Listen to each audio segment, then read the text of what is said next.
Hello, everybody. It is me, Martinez-Bateman, CEO of New Coyote Consulting, and this is a little bit of a unprecedented video. I don't usually make videos at the end of the week anymore, and I definitely don't make them on the weekends. But I just had a really good conversation with my husband, and then also had like a really nice little nap.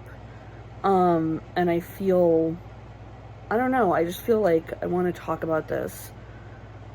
I had a very short video that I made this morning about my work diet, and basically said that I was not dropping any more balls, having only worked 4 hours a day than I was dropping before, working more and more hours every day trying to, keep up.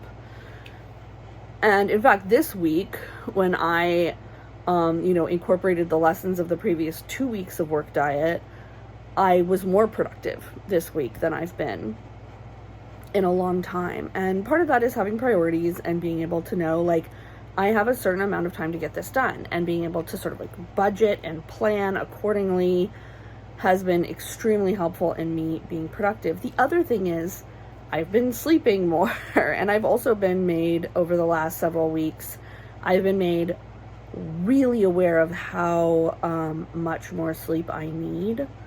Before the big burnout cycle that led to me writing Toxic Productivity, and which actually I haven't finished writing it yet, but the big burnout cycle that came to me and or that happened to me, that led to me creating the work diet and determining that I needed to start New Coyote and work in a different way, like that whole thing. Before that, I was a super sleeper. For most of my life, I've been a super sleeper. I only slept like 3 or 4 hours a night. And that was all I needed at the time, or that's what I felt like, what I needed. And that burnout cycle really changed things for me in what I feel is kind of a negative way. When I was first in burnout, I was sleeping like 10 hours a night to try and restore from what had happened. And then even after that, I still was sleeping closer to 5 or 6 hours a night as opposed to my normal like 3 or 4. And over the years of my recovery, I'd always kind of hoped that I would be able to go back to sleeping 3 or 4 hours a night, what's normal for me. The loss of that time at night and the need to sleep more has felt like a I have a lot of grief around that change in my life, because that was my identity for a long time, being someone who didn't sleep a lot. I had a lot of internet friends from Australia and the UK and around the world since I was a kid, because of how late I stay up and how little sleep I need. And I would spend a lot of time at night, like reading and creating things, and it was a very fulfilling time for me late at night. And now that I do need to sleep more, I end up spending a lot of time asleep. It feels like, it's a normal time asleep, but to me it feels like a lot. But during this period of time when I'm on this work diet, I've really realized that actually, even though I am sleeping more than I have ever slept in my life, 5 hours is no longer enough sleep for me, and I need more than that. And in fact, I probably need closer to like 7 hours or 8 hours of sleep. And I weirdly have been approaching that knowledge.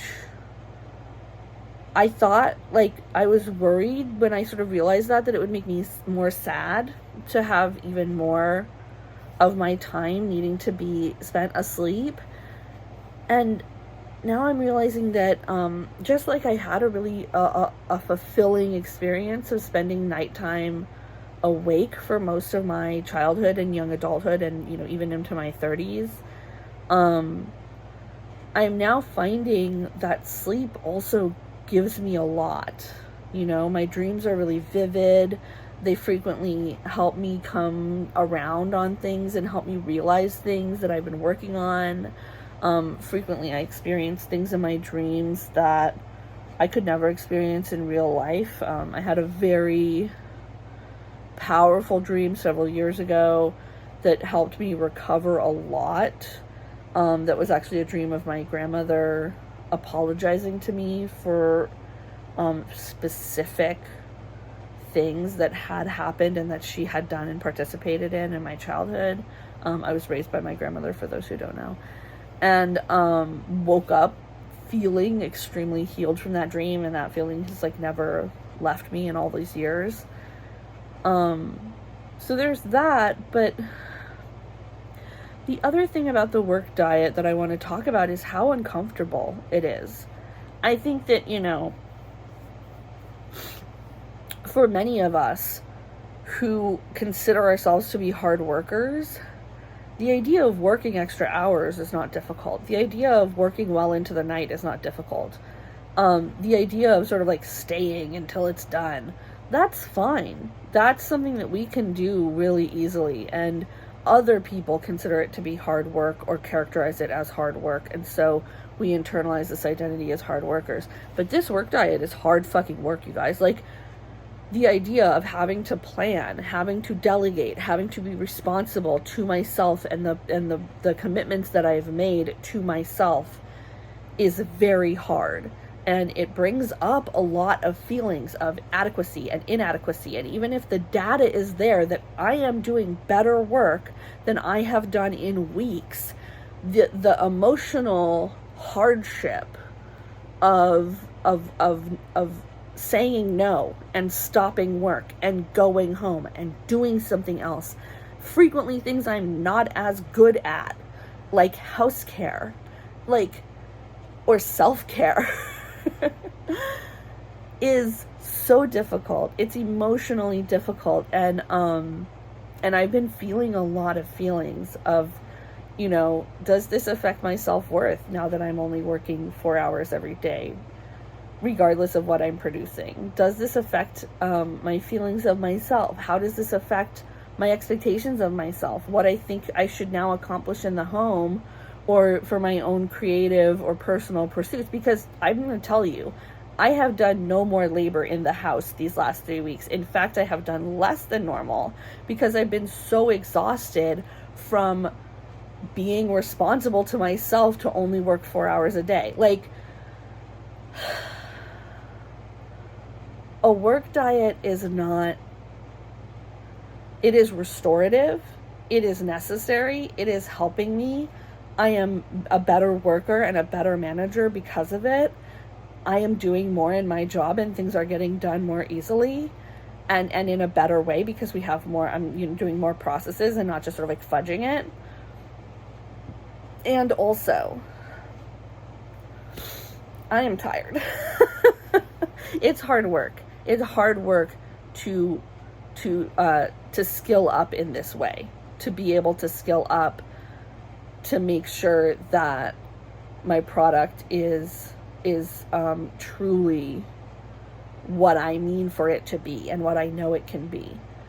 And also it's really opening my eyes to what my body needs at this season in my life, and the insecurities that I'm still carrying, the doubts that I'm still carrying with myself around work and working and value and worth, and what I bring to the table. You know, I feel a lot of survivor's guilt, not only from getting away from toxic working and a toxic working culture and living in a place and being in a situation where I can do things like take myself on a work diet.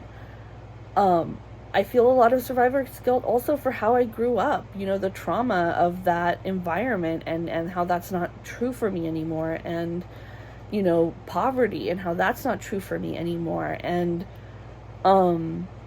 this work diet has definitely given me the time and space to look at that responsibility and say, yes, you have survived. Yes, these realities that I live in today are so foreign from what I expected and what I was taught was reality as a child, and what is reality for so many people still, every day. But I'm taking that survivor's guilt and I'm learning how to transform it into responsibility, to say, this is how I left that place, and here are some tools that I used, and you can look at them and see if they can work for you, and see if you can use them too, and see if you can find your own way out of toxic working and out of toxic culture and out of this reality and this mindset of abuse and extraction and exploitation and use. Like, it is not our fault that we are being used in this way. It is not our fault that we are being exploited in this way, and it's not our fault if we've ever been abused or have had to survive in dire situations. And also, we are full humans with capacities beyond what we have been told that we have, and we can figure out how to get away from those abusive systems and how to get away from those exploitive systems, and we can find new ways of working and living and being that are nourishing to us. And we shouldn't have to, but we can do it. And I feel very strongly that it is my responsibility as someone who has gotten this far away from those places. It's my responsibility to share with you what this journey is like for me. Not so you can copy it, but so you can take the pieces of this that feel like they resonate with you, and you can use them, and you can grow as well, and you can find, we want as many paths out of poverty and abuse and exploitation and capitalism as we can possibly find, because we need everyone to be able to escape these horrible situations. So that's just something that came to me in my nap, and one of the reasons why I'm really just reframing sleep for me. It's no longer just a waste of time, which is what I truly thought about it in years past. It's really a way to access collective consciousness, collective unconsciousness. It's also a way to access my memories, my body's knowledge. It's a way to access my ancestors. Like, I feel very strongly like this new era of my life where sleep is more prominent is going to be as fulfilling or more fulfilling as the era of my life where sleep was less prominent and where time was more prominent. So, have a weekend. Don't work for free.